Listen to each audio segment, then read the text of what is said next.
ನಮಸ್ತೆ ವೀಕ್ಷಕರೇ, ಕಲಾಧ್ಯಾನಕ್ಕೆ ಸ್ವಾಗತ. ಶ್ರೀ ವಿನಾಯಕ ವೆಂಕಟೇಶ್ವರ ದೇವಾಲಯದಲ್ಲಿ 54 ದಿನಗಳ ಅಖಂಡ ವಿಷ್ಣು ಸಹಸ್ರನಾಮ ವೈಭವಂ ಪಾರಾಯಣ ಪ್ರಾರಂಭೋತ್ಸವವು ಅದ್ಧೂರಿಯಾಗಿ ನಡೆದ ವರದಿಯ ಝಲಕ್ನ ನೀವು ನೋಡ್ತಾ ಇದ್ದೀರಿ. ವಿಷ್ಣು ಸಹಸ್ರನಾಮ ಅನೇಕ ಮ್ಯಾಜಿಕ್ಸ್ನ ಮಾಡಿದೆ. ವಿದ್ಯಾವಾಚಸ್ಪತಿಯವರಾದಂತಹ ಅರಳು ಮಲ್ಲಿಗೆ ಪಾರ್ಥಸಾರಥಿಯವರ ನೇತೃತ್ವದಲ್ಲಿ ಈ ಕಾರ್ಯಕ್ರಮ ಅದ್ಧೂರಿಯಾಗಿ ನಡೆಯಿತು.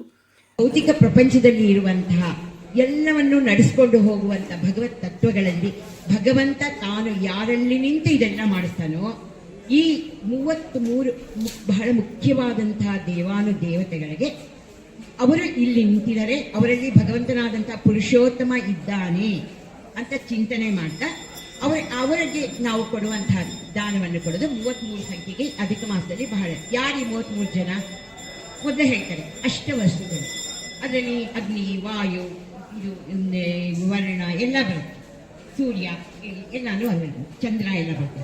ಮತ್ತೆ 11 ಏಕಾದಶ ರುದ್ರರು ಅಂತ 11 ರುದ್ರರ ಹೆಸರುಗಳು ಕೇಳಿದ್ದೀರ, ಏಕಾದಶ ರುದ್ರರು.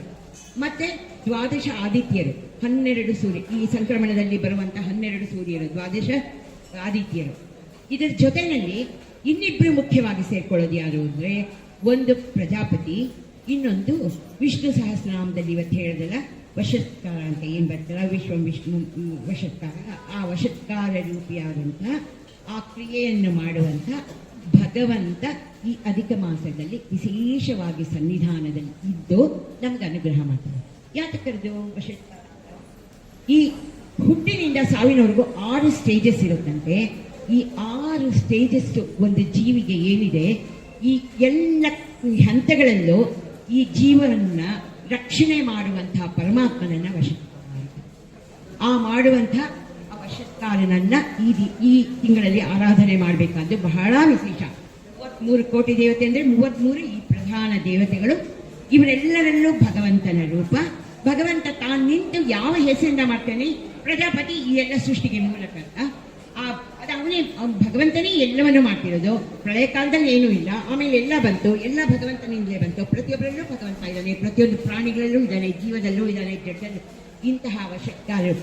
ಇವಾಗ ಬಹುಶಃ ನೀವು ಅರ್ಚಕರಲ್ಲಿ ನಿಮ್ಗೆ ಇದ್ ಮಾಡಿಸಿದ್ರು, ಸಂಕಲ್ಪ ಮಾಡಿಸೋದಲ್ವಾ? ಸಂಕಲ್ಪದಲ್ಲಿ 2 ಪದ ನೀವು ಕೇಳಿದ್ರ, ಒಂದು ಪ್ರಜಾಪತಿ, ಒಂದು ವಶತ್ಕಾರ. ಗಮನಿಸಿ ನೋಡಿ, ಯಾರು ಮಾಡಿದಾಗ ಅವ್ರನ್ನ ಕೇಳಿ ಏನ್ ಮಾಡಿ ಆ 2 ಪದಗಳನ್ನೇ ಹೇಳಿ ಇವತ್ತಿನ ದಿನ ಅಲ್ಲಿ ನಮ್ಗೆಲ್ಲರಿಗೂ ಸಂಕಲ್ಪ ಮಾಡಿಸಿದ್ದಾರೆ. ಇದೆರಡು ಬಹಳ ಮುಖ್ಯವಾದಂಥದ್ದು. ಒಟ್ಟು ಈ 33 ದೇವತೆಗಳನ್ನ, ಅಂದ್ರೆ ಈ 33 ಭಗವದ್ ರೂಪಗಳನ್ನ, ಅದರಲ್ಲಿ ಅಂತರ್ಗತನಾಗಿರುವಂತಹ ಪುರುಷೋತ್ತಮನನ್ನ ಭಜನೆ ಮಾಡೋದೇನಿದೆಯಲ್ಲ, ಅವನ ಸ್ತೋತ್ರ ಮಾಡೋದೇನಿದೆಯಲ್ಲ, ದಾನ ಮಾಡೋದೇನಿದೆಯಾ, ಅವನಿಗಾಗಿ ದಾನ ಮಾಡೋದು ಅನ್ನೋದಕ್ಕೆ ಇನ್ನೊಂದು ಹೇಳಬೇಕು. ನಮ್ಮಲ್ಲಿ ತುಂಬಾ ವ್ಯತ್ಯಾಸ ಇದೆ, ದಾನಕ್ಕೆ ಧರ್ಮಕ್ಕೆ ವ್ಯತ್ಯಾಸ ಇದೆ. ದಾನ ಬೇರೆ, ಧರ್ಮ ಬೇರೆ. ಯಾಕೆಂದ್ರೆ ಹಿಂದಿನ ಕಾಲದಲ್ಲಿ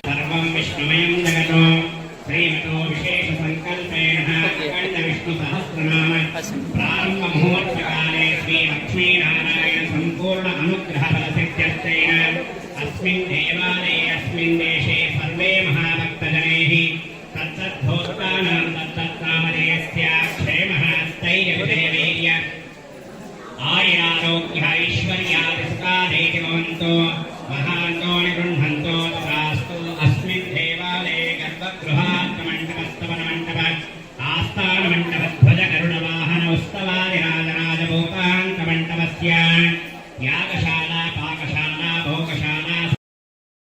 ಇದೇ ಸಂದರ್ಭದಲ್ಲಿ ಅನೇಕ ಪವಿತ್ರ ಧರ್ಮ ಕಾರ್ಯಗಳನ್ನು ನೆರವೇರಿಸಲಾಯಿತು. ಹೋಮಗಳು, ಹವನಗಳು ಹಾಗೂ ಅಲ್ಲಿ ಆಗಮಿಸಿದ್ದಂತಹ 100 ಭಕ್ತಾದಿಗಳಿಗೆ ಪ್ರಸಾದ ವಿನಿಯೋಗ ಮತ್ತು ಸಂಕಲ್ಪ ಪೂಜೆ. ಅಖಂಡ ವಿಷ್ಣು ಸಹಸ್ರನಾಮ ಪಾರಾಯಣಕ್ಕೆ ಬರಲಾಗದಂತಹ ಭಗಿನಿಯರು ಖಂಡಿತ ಮನೆಯಲ್ಲಿ 5 ಬಾರಿ ವಿಷ್ಣು ಸಹಸ್ರನಾಮವನ್ನು ಹೇಳಿಕೊಳ್ಳುವಂತಹ ಒಂದು ಸಂಕಲ್ಪ ಪೂಜೆಯನ್ನು ಸಹ ನೆರವೇರಿಸಲಾಯಿತು. ಇದು ಮೊದಲನೆಯ ಒಂದು ಝಲಕ್. ಇನ್ನು ಮುಂದಿನ ದಿನಗಳಲ್ಲಿ ಸಹ ಹೋಮ ಇರುತ್ತೆ, ಅದರ ವಿವರಗಳನ್ನು ಸಹ ಇಲ್ಲಿ ಹಾಕ್ತಾ ಇದ್ದೇನೆ. ರಂಗನಿಗೆ ಪ್ರಿಯವಾದ ರಂಗವಲ್ಲಿ ಹಾಗೂ ಶ್ರೀಕೃಷ್ಣನ ಭಕ್ತಿಯ ಒಂದು ನೃತ್ಯ, ಗೀತ ಗಾಯನ, ಅನೇಕ ಒಂದು ಕಾರ್ಯಕ್ರಮಗಳನ್ನು, ಮನೋರಂಜನಾ ಕಾರ್ಯಕ್ರಮಗಳನ್ನು ಇದೇ ಸಂದರ್ಭದಲ್ಲಿ ಸೇವೆ ಎಂದು ಆಯೋಜನೆ ಮಾಡಲಾಗಿತ್ತು. ನೆರೆದಂತಹ ಒಂದು ಭಕ್ತಾದಿಗಳಿಗೆ ಬಹಳ ಒಂದು ಪ್ರೀತಿಯ ಒಂದು ವಿಷ್ಣುವಿನ ಭಕ್ತಿಯ ಅನಾವರಣವನ್ನು ಮಾಡಿಕೊಟ್ಟಂತಹ ಗೀತ ನಾಟಕ, ಒಂದು ಗೀತೆಯ ಒಂದು ನೃತ್ಯ ರೂಪಕವನ್ನು ಸಹ ನೀವು ಗಮನಿಸಬಹುದು. ಒಂದು ಅಪರೂಪದ ಒಂದು ವಿಶೇಷ ಕಾರ್ಯಕ್ರಮವನ್ನು, ಅದು 50, 60, 70 ವಯಸ್ಸಿನ ಅಂಚಿನಲ್ಲಿರುವ ಮಹಿಳೆಯರು ನಿಂತು ಮಾಡ್ತಾರೆ ಅಂದರೆ ಅಚ್ಚರಿಯಾಗುತ್ತೆ. ಶ್ರೀಮತಿ ಶಾರದಾ ಶೇಷಪ್ಪನವರ ಜೊತೆಗೆ ಅನೇಕ ಮಹಿಳೆಯರ ದಂಡು. ಇದೇ ಸಂದರ್ಭದಲ್ಲಿ ಅನೇಕ ಗಣ್ಯಮಾನ್ಯರು ಸಹ ನೆರೆದಿದ್ದರು.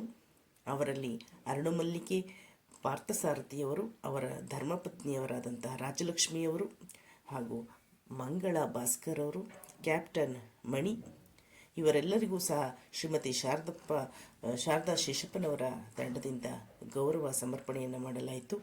ಅನೇಕ ಸಂಸ್ಥೆಗಳು ಇಲ್ಲಿ ಕೆಲಸ ಮಾಡ್ತಾ ಇರುವಂಥದ್ದು ಕಾಣ್ಬೋದು. ಗ್ಲೋಬಲ್ ವಿಷ್ಣು ಸಹಸ್ರನಾಮ ಫೌಂಡೇಶನ್ ಸಹ ಪ್ರಧಾನವಾಗಿ